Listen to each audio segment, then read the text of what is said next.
बिना डाएट, बिना वे प्रोटीन किंवा कोणतं सप्लिमेंट नाही, फक्त नॉर्मल घरच्या जेवणावर बॉडी बनती का? मी जेव्हा जिमला जायला सुरुवात केली होती ना, तेव्हा मला डाएटचं काहीच माहिती नव्हतं. मी रोज जिमला जायचो, वर्कआउट करायचो, पण डाएट झिरो. पण मी सुरुवात केली होती. प्रोटीन काउंट नाही, कॅलरीज काउंट नाही, काहीच नाही. फक्त एकच माहिती होतं, बॉडी बनवायची. हो, बनती भावा बॉडी, बिना डाएटची पण ती ग्रोथ एकदम स्लो असती. पण जे तुम्ही सोशल मीडियावर बघता किंवा जी बॉडी तुम्हाला चांगली ड्रीम फिजिक ती जर पाहिजे असेल तर भावा डाएट करावंच लागेल. आणि ते पुढे एका पॉइंटला समजतंच. वर्कआउट आणि डाएट दोन्ही लागतं. फक्त एकच लक्षात ठेवायचं, start with what you have.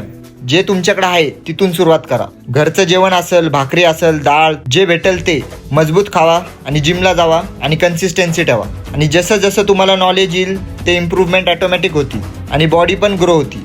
Slowly होईल पण होईल. तुमची बॉडी सीबम सारखी तर नाही होणार, पण तुमचा बेस्ट व्हर्जन बनवणार 100%. बॉडी बनती, फक्त टाइम लागतो, पेशन्स लागतात आणि एक वेगळं माइंडसेट लागतं की मला बॉडी बनवायची आहे.